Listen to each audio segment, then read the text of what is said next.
divisions. I reach out to you, will you reach out to me? With all of our voices and all of our visions, sisters, we can make such sweet harmony.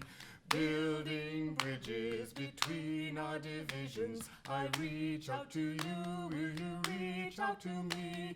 With all of our voices and all of our visions, sisters, we can make such sweet harmony. Building bridges between our divisions. I reach out to you, will you reach out to me? I reach out to you, will you reach out to me? With all of our voices and all of our visions, sisters, we can make such sweet harmony. Building bridges between our divisions. With all of our voices and all of our visions, with all of our voices and all of our visions, sisters, we can make such sweet harmony. Building bridges between our divisions. I reach out to you, I reach out to you, will you reach out to me? With all of our voices and all of our visions, sisters, we can make such sweet harmony. Building bridges between our divisions. I reach out to you, will you reach out to me? With all of our voices and all of our visions, sisters, we can make such sweet harmony. Sisters, we can make such sweet harmony. Sisters, we can make such. Sisters, we can make such sweet harmony. Sisters, we can make such sweet harmony. Sisters, we can make such sweet harmony. Sisters, we can make such sweet harmony. Sisters, we can make such sweet harmony. Sisters, we can make such sweet harmony.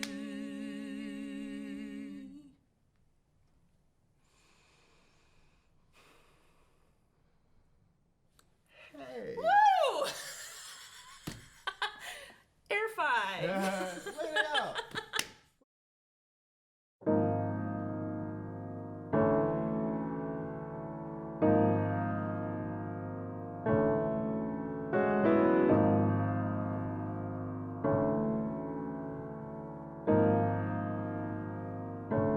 To begin again our conversation of humanity and celebration of our common bond, to mark the coming of the nation's Black History Month, I welcome the words of the cultural revolutionary, the persisting poetic dreamer, a leading writer and thinker to result from the so-called Great Migration of Black Americans and its artistic product, often called the Harlem Renaissance. The words of a man born February 1st, 120 years ago, the writer of the first poem I ever knew by heart. Here, a verse from the imagination of James Mercer Langston Hughes.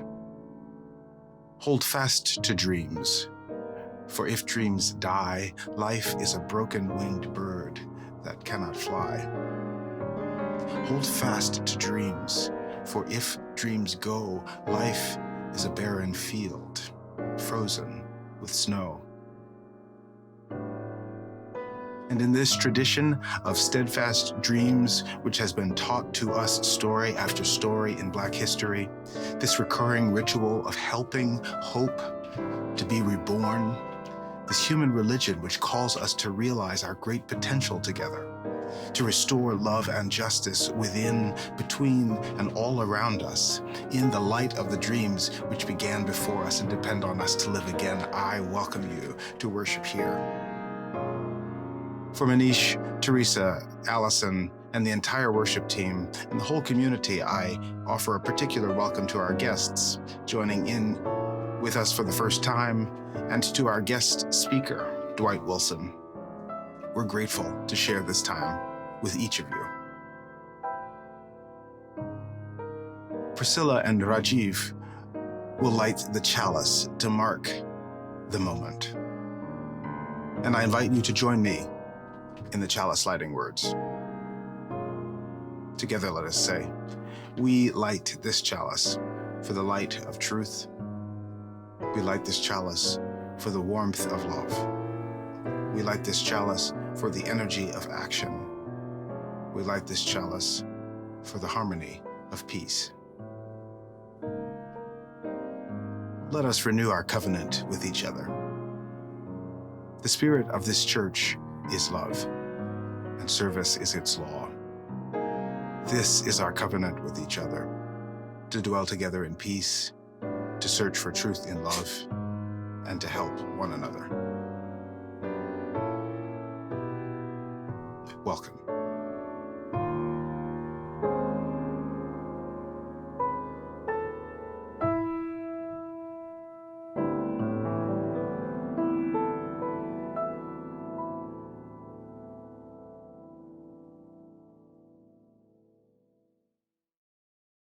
Max and Bird by Ed Veer. This is Max. Max is a kitten. Kittens chase birds. This is Bird. Bird is a bird. Birds get chased by kittens. Hello, Bird, said Max. Let's be friends. Yes, please, said Bird. First, I'll chase you, said Max. Then maybe I'll eat you up. You look like a tasty snack. I don't like being chased, said Bird, and I'm far too young to be a tasty snack. I haven't even learnt to fly yet. Oh, said Max, but it's a rule of nature. Birds get chased by kittens. But friends don't eat each other up, said Bird. Said Max. We need to think about this.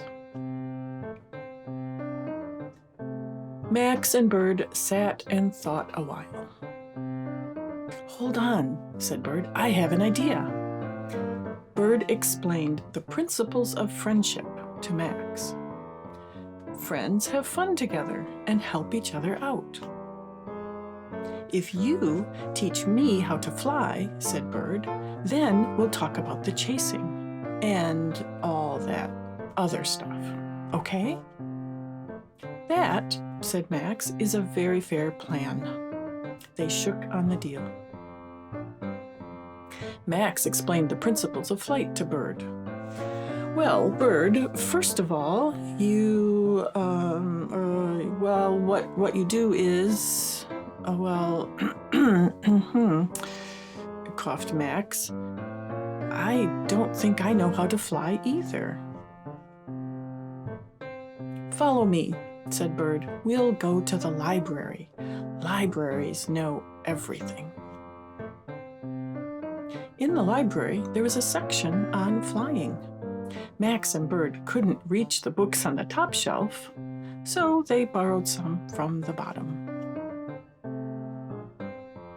Max and Bird studied for weeks. They read important books until their tiny brains were full. To cut a long story short, you just need to 1. Concentrate hard. 2.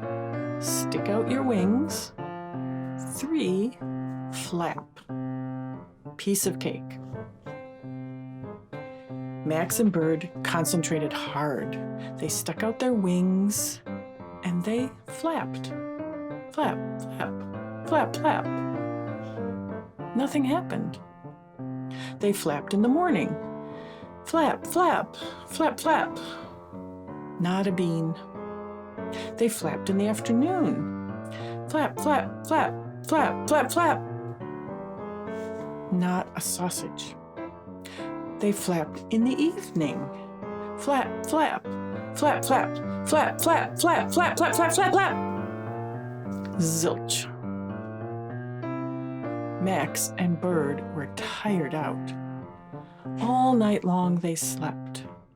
All night long they dreamt of flying.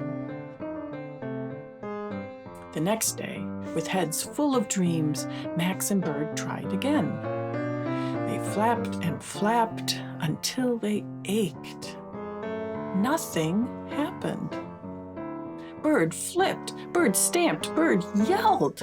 No fun. I'm bored, bored, bored.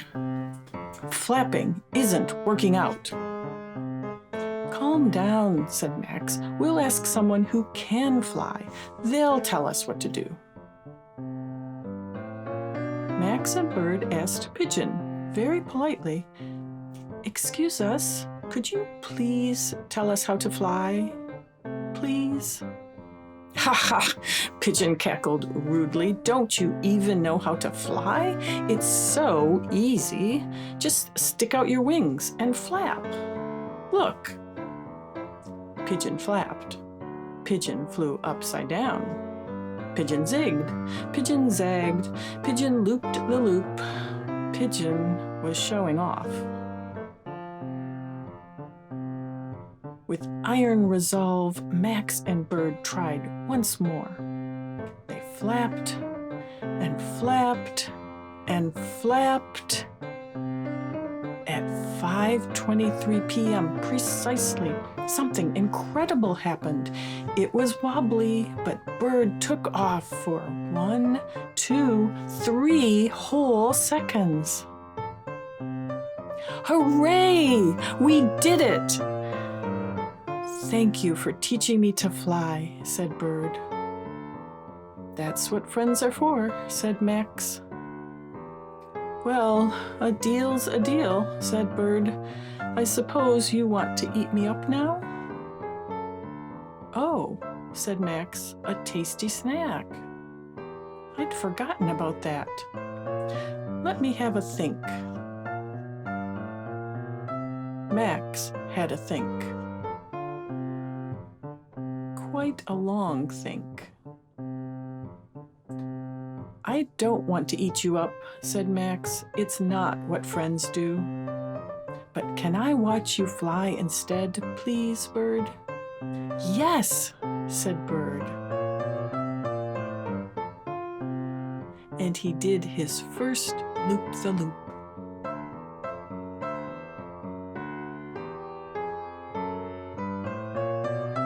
The end.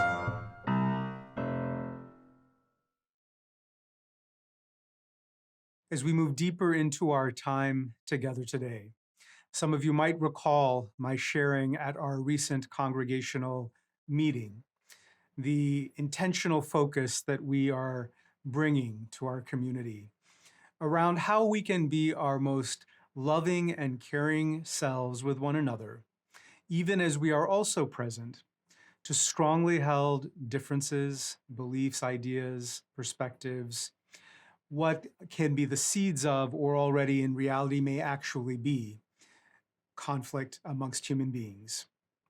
How are we our best selves, our most caring, and our most present selves? In support of that, this Sunday, I'm delighted to welcome into our virtual pulpit a local interfaith leader who is very well known and beloved by many of us, Dwight Wilson. Belonging to our local Quaker Ann Arbor meeting, Dwight has served his denomination at the highest levels, serving as General Secretary of the Quaker denomination for North America, Canada, and the United States, serving also as chair of the board at Earlham School of Religion. He brings to our community a depth of grounding in Ann Arbor and in the Quaker tradition from which we look forward on this particular Sunday to hear from and also learn from. What wisdom might the Quaker tradition hold with regards to how we might move into situations that embody deeply held difference and/or conflict? As we prepare ourselves to hear from Dwight, I'll share a little bit of my own thinking, my own genesis in seeking to invite Dwight to share his thoughts with us. I have had, through my seminary experience, some practice and training in Quaker techniques, Quaker philosophy and techniques. And among those of you who are familiar with the writings of Parker Palmer from the field of education and philosophy, one of the most renowned Quakers in the country, Parker Palmer describes Quaker practice as one of entering into and finding both individual and communal stillness for the express purpose of being able to hear what we in Unitarian Universalism refer to as that transcendental spark, that source of wisdom and love that resides inside each and every one of us.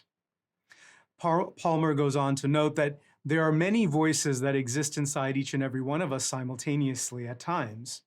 The voice of anxiousness, the voice of fear, the voice of ego, the voice of frustration, the voice of anger, the voice of desire and longing. And underneath all of those layering ons of perspectives and needs and inner pulls and tugs, if we can find our way to a deeper point of stillness, wisdom, beauty, and love reside within each and every one of us, the access to such and the reality of such. Quaker practice embodies this not just in practices of stillness for the purposes of finding that space, moving our way toward that individually and through community, but also through shared discernment practices, in that tradition sometimes called clearance committees, but they are actually shared discernment practices in which members lovingly and with care ask one another questions intended to clarify in the midst of group process or for one another individually, what is the voice you're hearing, listening to, paying attention to, bringing to community or conversation right now? Is it the voice of fear? Is it ego? Is it anger? Is it anxiety? Is it some longing for something that might not exist yet, an expectation of some kind? And if we can acknowledge the existence, that those voices and perspectives are real within any one of us, with care and in community, can we ask one another loving and probing questions that dig us below that to the deeper wisdom that lies underneath. Quaker discernment processes, shared discernment processes, clearance committees, stay in relationship and in discernment for as long as it takes to arrive at collective wisdom. That's my little introduction, I could say a very brief Reader's Digest 101 intro to Quaker philosophy and practice. And it's my true delight and pleasure to have us here directly this morning from Dwight Wilson. I'm attempting to do in 15 minutes what is best taught in 4 to 6 hours. Keep in mind, meaningful worship for business functions best when each speaker's words are framed in silence that enables prayerful examination of nuances, sometimes even 5 minutes worth. Most congregational business meetings have both a convener and a recorder. People ask the convener for the floor. Without requesting recognition, repetition can be avoided by saying something like, "That friend speaks my mind," which is akin to the Baptist saying amen. The convener should never be an apologist for a position and is well served by simultaneously having a sense of humor, avoiding sarcasm, and a commitment to listening. The recorder writes near verbatim notes, leaving out all names and periodically reading back for approval all salient points and each decision. In a few regions, the convener and recorder are the same person. I am not the best convener, but I've been told that I am one of them. As for acting as a recorder, I never volunteer because I think that my gifts in that area are insufficient. My understanding of Quaker practice is unique. My Quaker roots go back all the way to the first generation of Quakers, where William Penn, the founder, from 1644 to 1718, was the first cousin to my 13th great-grandmother, Rachel Penn Bradshaw, 1631 to 1667.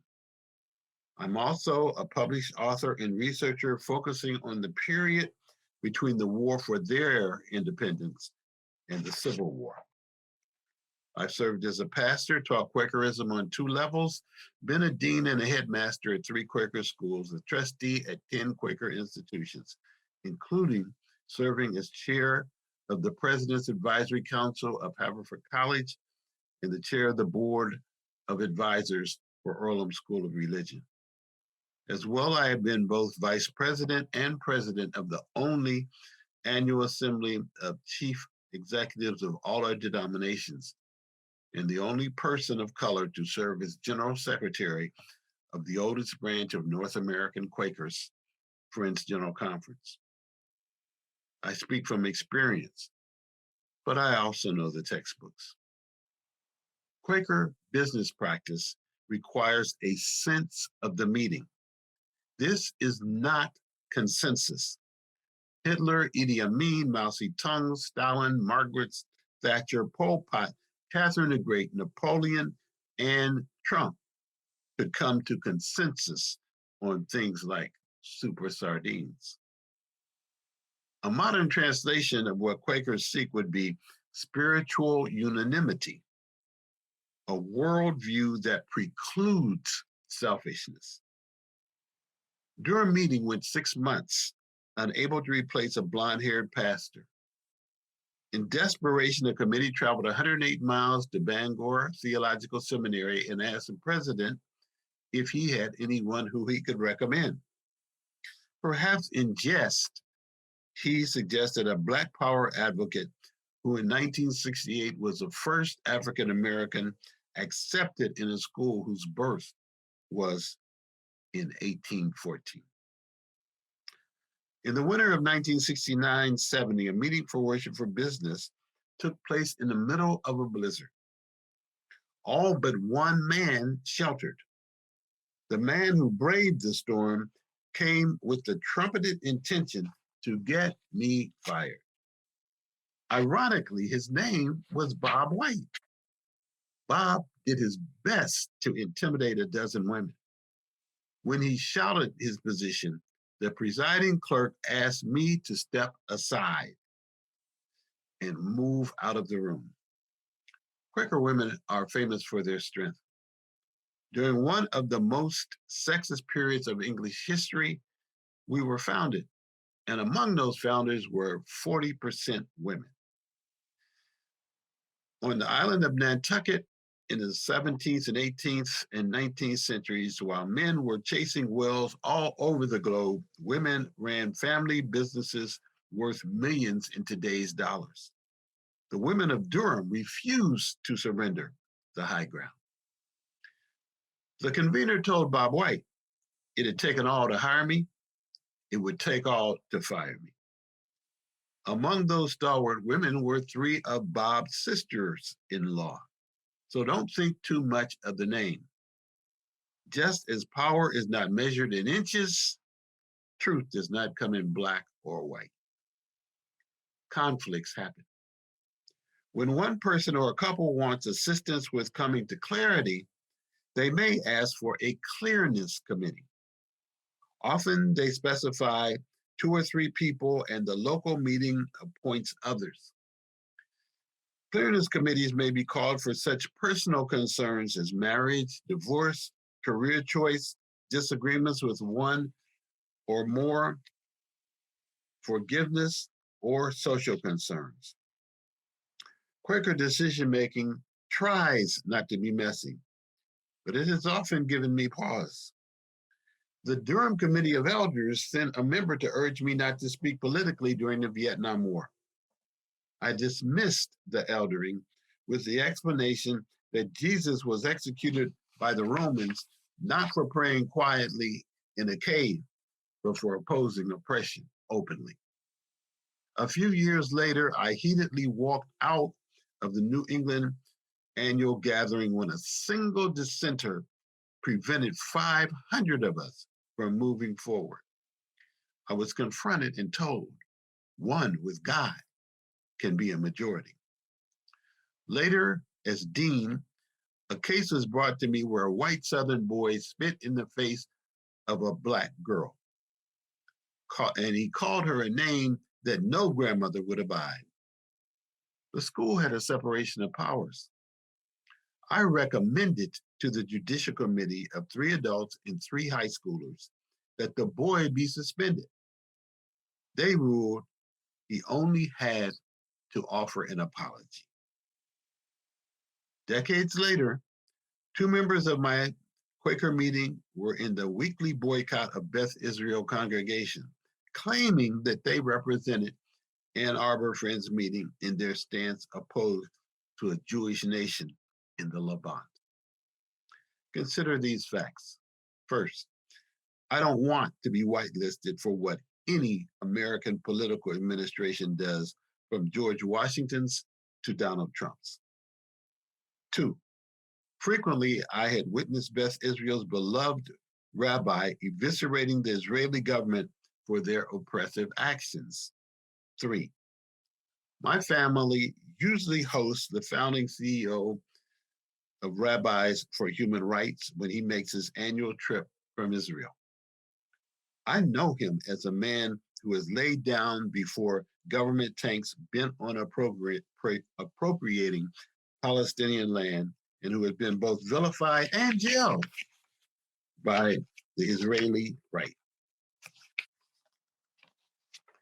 I requested the subject be brought to Ann Arbor Friends meeting for worship for business. Let's look separately at each of the previously mentioned incidents. The elder had the right to try to silence me, but without the force of the entire congregation, he was just whistling Dixie.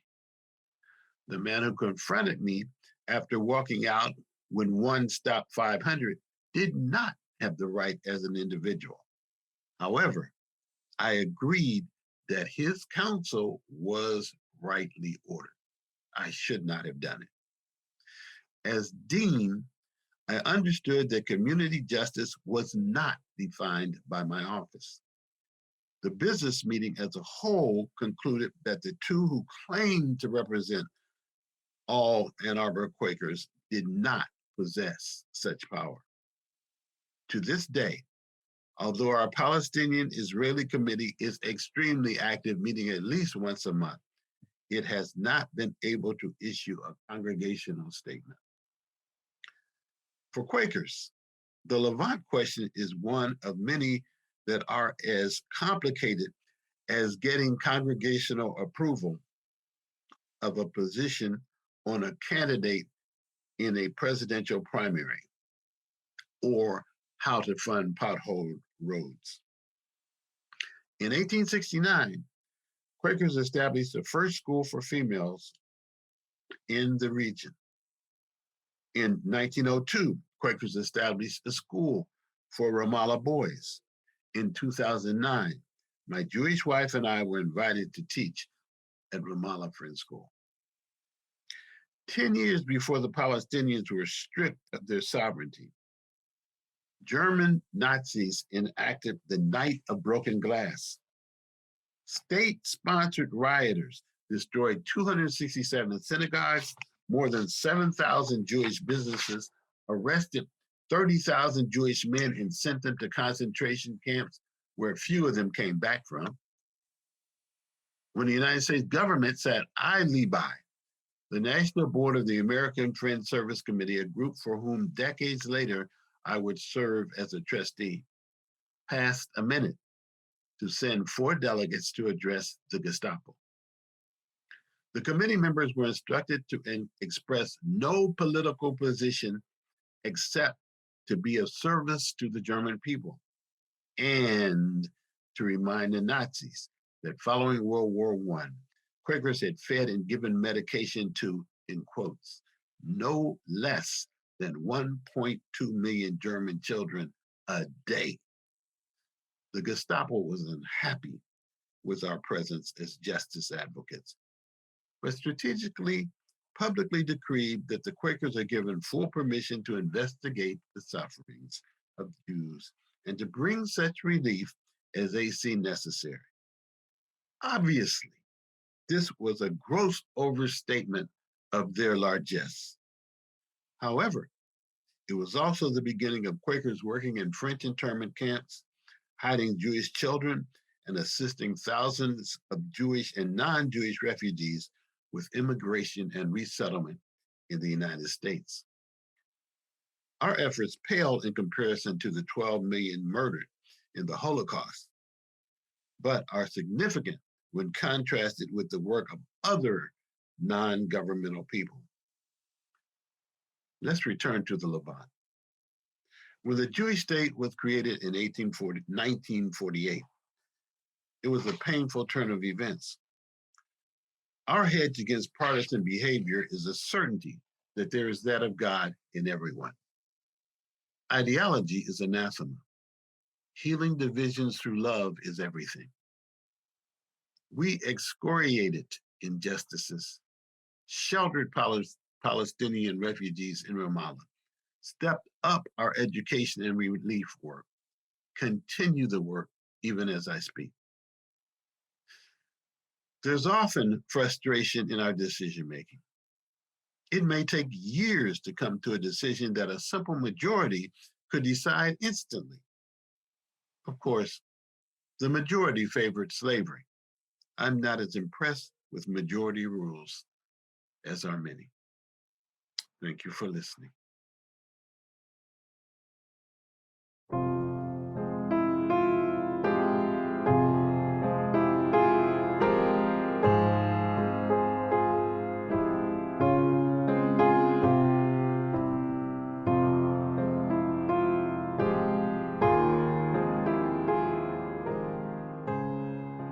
As we prepare to close out our time together today, on behalf of our community, I offer our deepest appreciation and gratitude once again to Dwight Wilson. Thank you, Dwight, for sharing with us so generously your personal experiences within and your wisdom drawing upon the Quaker tradition. As that tradition and its philosophy and practices remind us, not everything we hear within ourselves or around us reflects the best of human potential, the best of the human seeds of capability that reside within each and every one of us and within every group and community. Through intentional practices of slowing things down and not committing to a word, to a thought, to an idea that we may personally have, to a process, to an outcome, to an action, to a deed. By slowing down and noticing the tugs and pulls within us and around us, we can begin to parse out, what am I hearing within? What are these multiplicity of voices and needs? Is it the voice of grief and sadness? Is it the voice of fear and anxiety? Is it the voice of frustration and anger? Is it the voice of expectation and entitlement?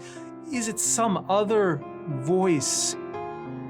All of these and so many others, natural parts of the human experience individually and in groups and in community.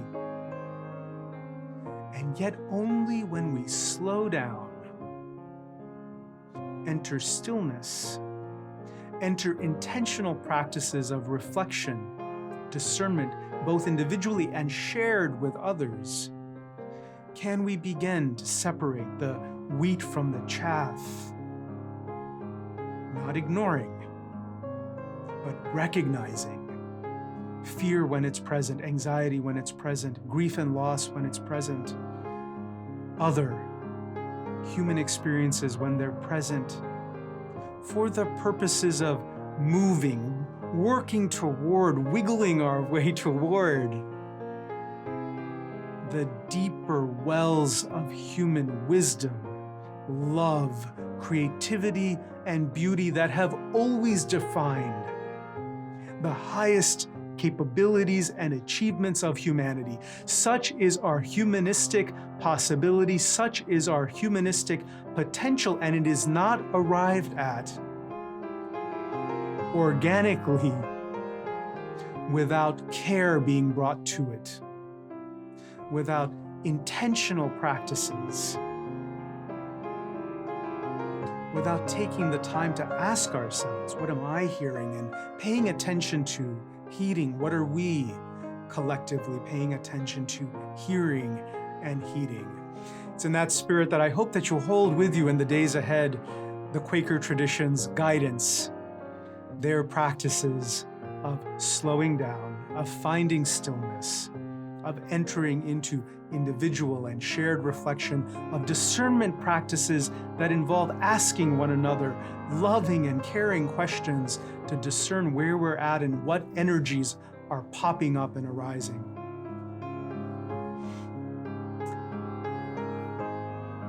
If our time together in community today or on earlier days has been meaningful to you, we hope that you will consider giving back to our community financially as generously as you may be able to.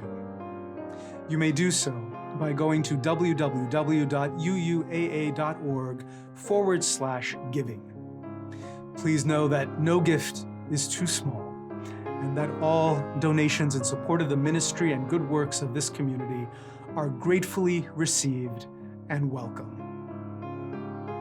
In addition, we extend a warm and cordial welcome to all who may be watching this as a live stream broadcast and are able to attend the social time together of our community that commences immediately following the conclusion of this live stream. You can join that social time together with us by going to the link that appears at the bottom of your screen now. If you would, I invite us in that Quaker spirit to take just a brief moment to pause, to breathe, to hold stillness together. Would you join me in that?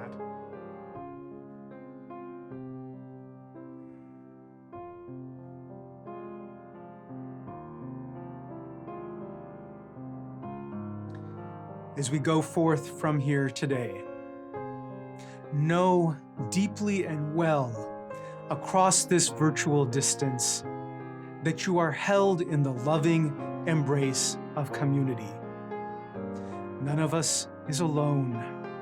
We have one another. We companion one another. We companion one another in that striving towards greater human potential, greater human capacity, capability of moving into beauty, love, wisdom. The needs of the time that we live in, the social, civic, and relational needs of the time we live in are so deep and so great. We know this. We know this. And we are no less. We are a people capable and up for the challenges of our day. Know that you enter into all of that in the week ahead, not alone, but with the loving embrace of community fully with you, behind you, encouraging you to bring alive the very best of who you are in all you do and say. And when needed, to be clear that that's what we're doing and who we are being, to feel empowered in not responding right away, not doing anything right away or soon, until we're clearer about the love and beauty within. Go in peace, go in love, until we see each other again.